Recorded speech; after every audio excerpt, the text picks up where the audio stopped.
Hey everybody, welcome to day 56 of Life Without Mom. If you're following my vlog, hi, thank you for coming back. And if this is you randomly finding me, hi, I'm Trina. I'm 41 years old now, and I just lost my mother. First big major loss that as an adult that I had in my life. And this vlog I share my thoughts.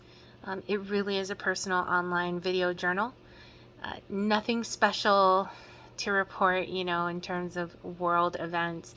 It's just about me. So if you feel like continuing on, please do.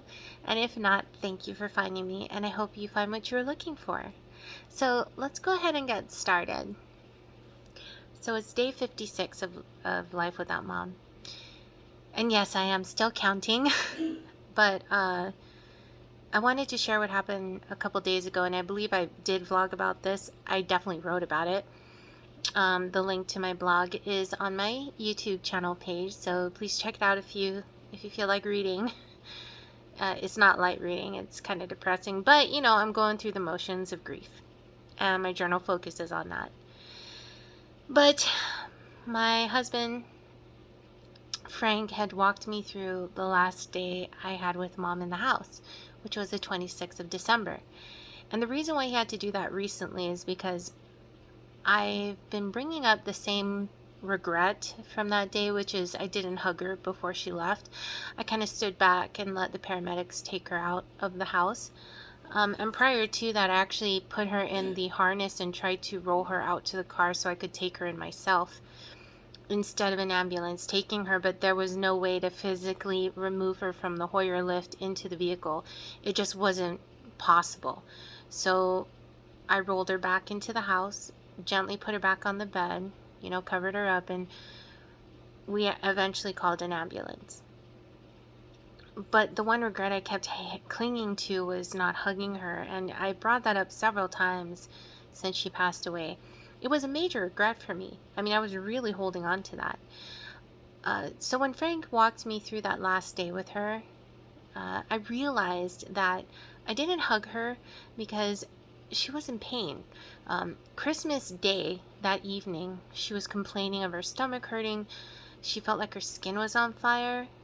But we didn't call an ambulance that evening because Dad was like, these are end-of-life signs. And at the time I was like, Dad, seriously, it's not her end of life. I was really in denial, even though he kept trying to tell me what the signs were. I wouldn't believe him. But because she was in a lot of pain at that point the next day, he gave in and said we should call an ambulance to come and get her, since we couldn't get her in the car ourselves. And she could barely hang on, let alone asking her to get in a wheelchair and then stand up and let Frank transfer her. It wasn't going to happen. But that day, I didn't hug her because her skin was on fire. It was hurting. She was trying to wiggle out of her clothes, and moving her arms just felt like excruciating pain for her. That's what it sounded like from the noises she was making. So he reminded me that not hugging her was the best thing I could do for her that day. And you see, it also made me realize that I wanted to look back on those days and change things. Now, who wouldn't, right? I mean, if you finally realize after the fact that the last few days you were with your mom or whoever you loved before they passed away were their last days, if you knew that then, maybe things would have played out differently. Who knows, though? And see, that's the problem. In retrospect, I was putting a magnifying glass on those days and finding all the flaws, finding all those missing things that would have made it a perfect farewell. But he said one thing that really hit home. If you collect the 9 months that you were with your mother in 2020 and put all those days together, it truly was a perfect farewell. I can't argue with that. That is the most beautiful thought. And from my husband, for him to say that was just, it was a breath of fresh air. I was relieved. That regret melted away. I can honestly say right now that if I think about regretting hugging her, I can't. I won't, because I did what was best for her. And also to go back to those days, knowing now that those were her last days, what am I going to do?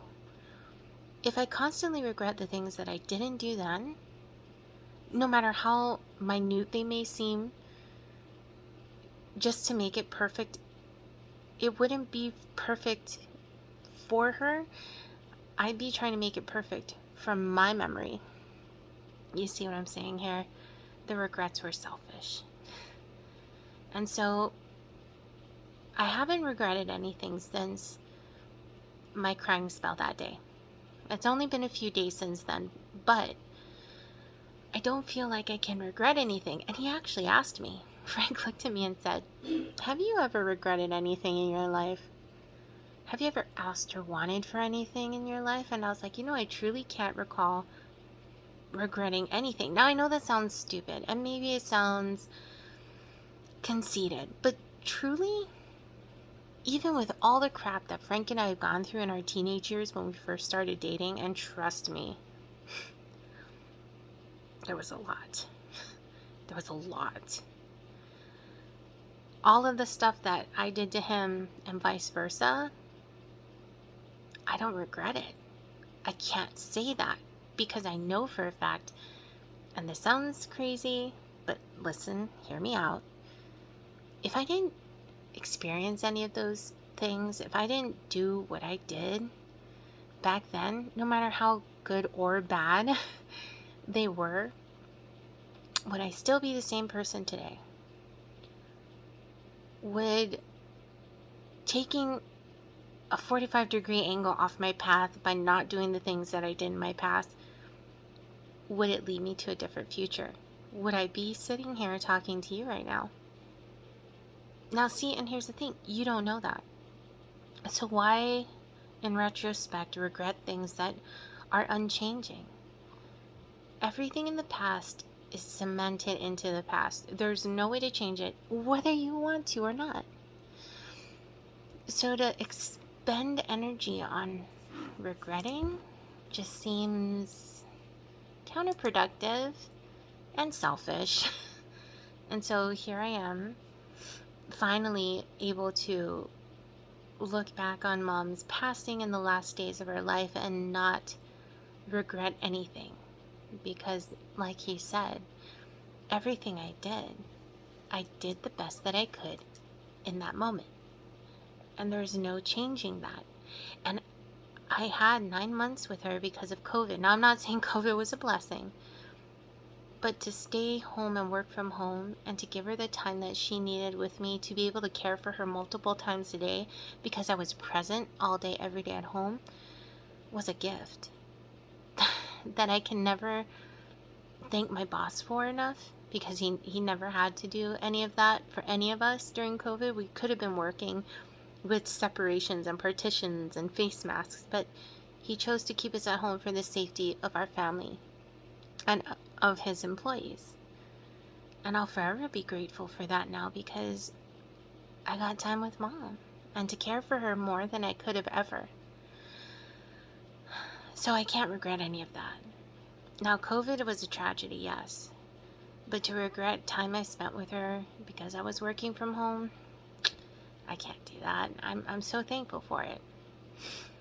But that's what happened the past few days. And then I saw Facebook memories, and lately seeing Facebook memories is kind of choking me up, because I realized that those days where she liked a photo, the days where she used to tag me on weird recipes or Jesus notification of the day things, is no longer going to happen. It'll never happen again. And so when Facebook memories brought up pictures of her, I was good. But when it brought up images I posted and I saw that she liked it 6-7 years ago even, it kind of hurt a little bit, because it was another reminder that I'm not going to have her here anymore, that I won't have those little things. And you know what's funny is Facebook, okay? It's just a social media platform, right? And liking a photo in passing is insignificant to the majority of society. Yet, here I am, 56 days later, and the ones my mom liked when I saw them in my memories today, were so precious to me. You know, because she's gone and I'll never get that back again. I'll never see her the rest of this year like any of my photos. I'll never see her tag me in a recipe again, you know. So those things really hit home. It hit hard. You know, and I even cried over an American Idol episode this evening. We were watching our recording, and there were a lot of mother-daughters toward the end of the episode, and I lost it. Because this one girl was like, my mom's my best friend. And then she took a selfie with her. I'm choking up as I'm talking about it because I used to love taking selfies with mom. And she was my best friend. You know, it wasn't like that when I was growing up. She was the parent and I was the child. And we had that relationship until I got older. And then when she moved out here, that's when our relationship got really, really close, you know. I mean, we were close my whole life. We were inseparable. But as adults, hanging out, you know, going gambling, eating without the boys, you know, gambling together, driving to Utah, like, I'm gonna miss all of that, you know. I'm never gonna get that again. So when I saw on American Idol these girls able to be with their mom and be like, she's my best friend, and see their mom hug them, it hurt. Only because I'm never gonna get that again.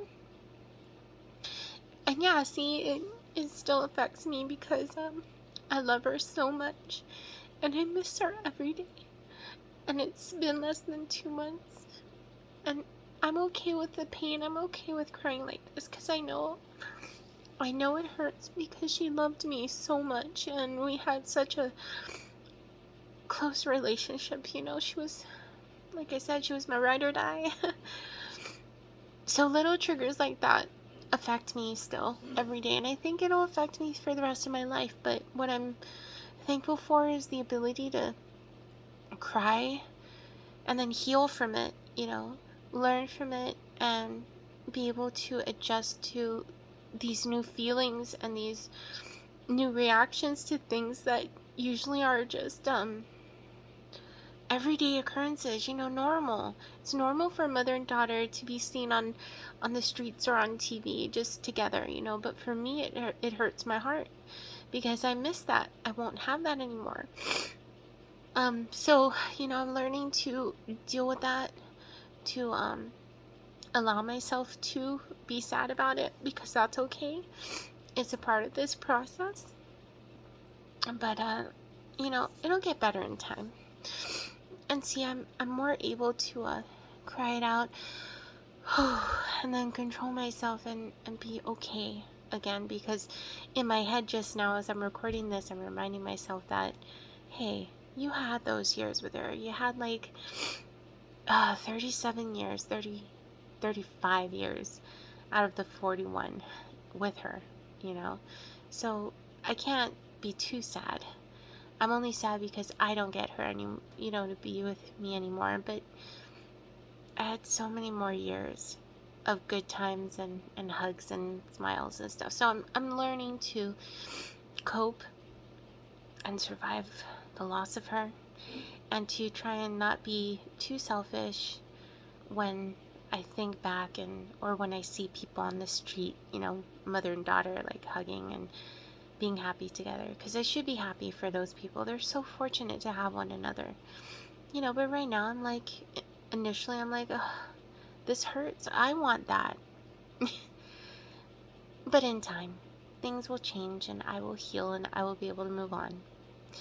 But yeah, that's day 56 for me, and I just wanted to share all that with you guys. And if you made it this far, thank you for listening. Thank you for putting up my crazy crying. And if you have your mother, please hug her for me. I really wish I could hug my mom too. And if she's not nearby, send her a message, pick up the phone, just say I love you. Trust me, it's going to mean a lot later. More than you know. More than you know. Anyways, you guys have a great day. Oop, camera fail. Talk to you guys later.